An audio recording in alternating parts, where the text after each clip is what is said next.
नारायण नारायण. आपल्या पुत्रांना मुक्ती मिळावी यासाठी काय करावे या विचारात असणाऱ्या सगर राजाला वसिष्ठांनी मार्ग दाखवला आणि त्यांनी आपल्या नातवाला अर्थात अंशुमान याला हे कार्य करण्यास सुचवले. कपिल मुनी आणि अंशुमान यांची भेट होण्याआधी सगर राजा याने अंशुमानला भेटायला बोलवले.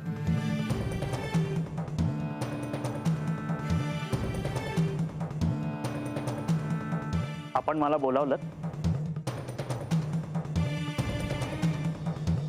होय अंशुमान. काय झालंय?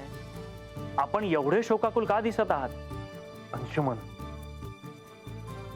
सृष्टीच्या ब्रह्मदंडामुळे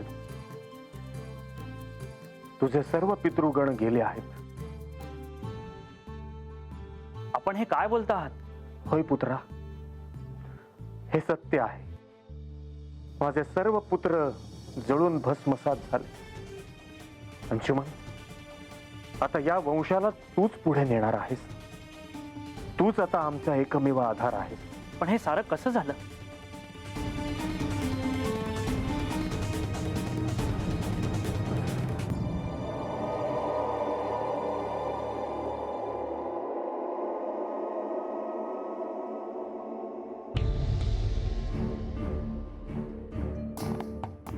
कपिल मुनींच्या आश्रमात ते सर्वजण जळून भस्मसात झाले. म्हणजे आपला यज्ञीय अश्व हा देखील तिथेच आहे का?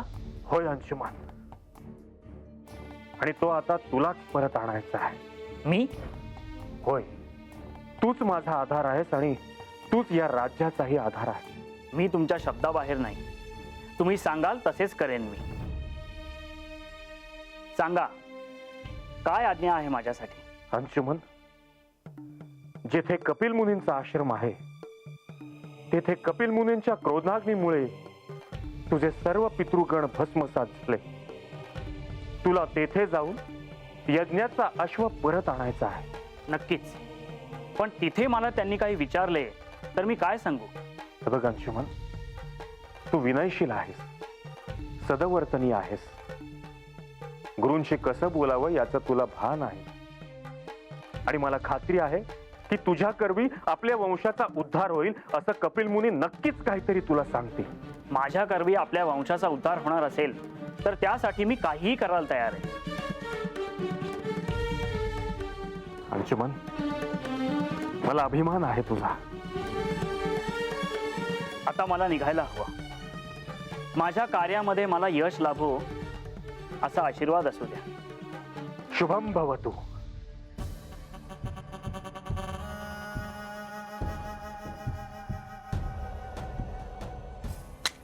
नारायण नारायण. देवा, आज अरे आता हे काय सांगते अरे? तू घाबरा की जरा. अरे तुम्ही दोघे बी गप राहा. तर बानू काय बाई विचारते ना. वय वय बानू, काय झालं? देवा, तुम्ही मला जे जे सांगितलं होतं ते समजा मला आठवलं बघा.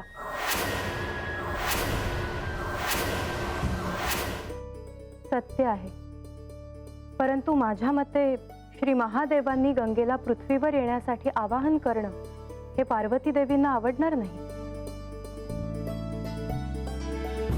ओम नमः शिवाय गंगायै शिवदायै नमो नमः.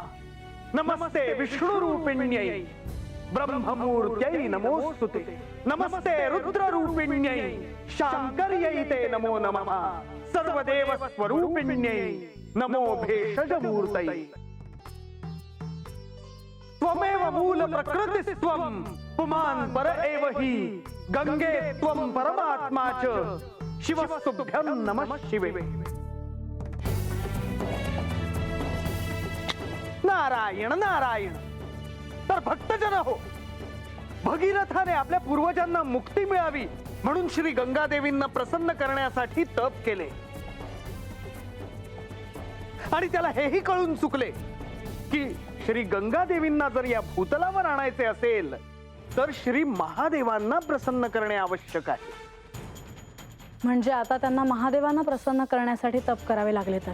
होय देवी, आणि त्याच्यावर श्री महादेव प्रसन्न झाले देखील. ओम नमः शिवाय. ओम नमः शिवाय. ओम नमः शिवाय.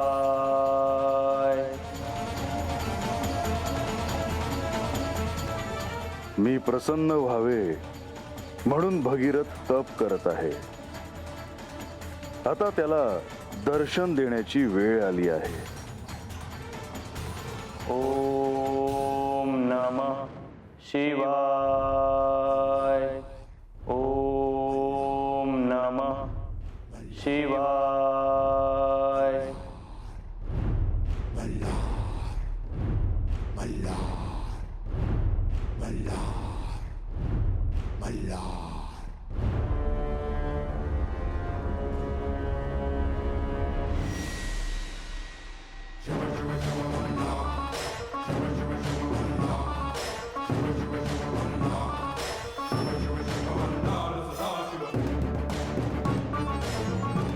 प्रभू, आपण मला दर्शन दिले. मी कृतकृत्य झालो प्रभू.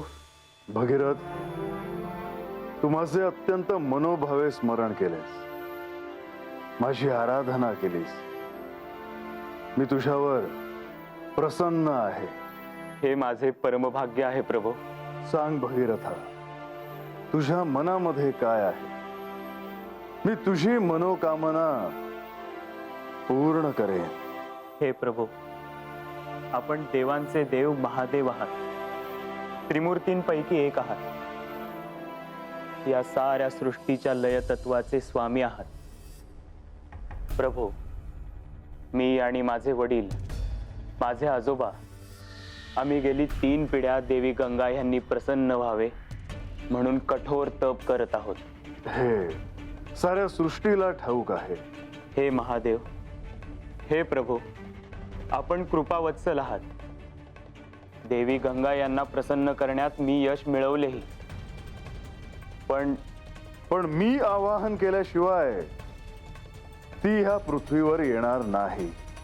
होय प्रभू, जोवर माझ्या पितरांना गंगा नदीच्या पाण्याचा स्पर्श होत नाही तोपर्यंत त्यांना मुक्ती मिळणार नाही. प्रभू, आपण माझ्यावर प्रसन्न झाला असाल तर आपण त्यांना आवाहन करावे अशी मी आपणास विनंती करतो. प्रभू, हे कार्य आपणच करू शकता. गंगेचा हा पण तर आहेच, पण जर तिला स्वर्गातून पृथ्वीवर यायचे असेल तर तिचा आवेग आवरणं अत्यंत आवश्यक आहे. होय प्रभू. कारण जर तसे केले नाही तर तिच्या आवेगाने ह्या साऱ्या सृष्टीचा विनाश होईल.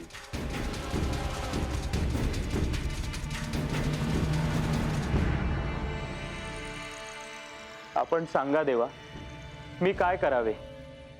भगीरथा, मी तुझ्या तपश्चर्येवर प्रसन्न आहे.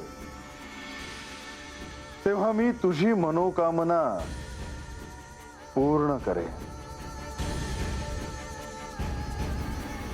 ह्या भूमीवर येण्यासाठी मी गंगेला आवाहन करेन. प्रभू, आपण खरोखरच भक्तवत्सल आहात. आणि एवढेच नाही तर तिला नियंत्रित करण्यासाठी मी तिला माझ्या जटांमध्ये धारण करेन.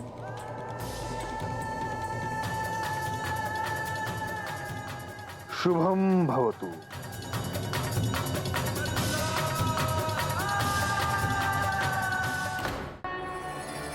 काय प्रकार आहे हा? तिला ध्यान लागलं आहे. पण आता इथेच लागायला हवं होतं का? गंगेचे आख्यान ऐकता ऐकता ती ध्यानात गेली असावी. मग काय आता इथे हिच्या पूजेचा कार्यक्रम होऊ द्यायचा?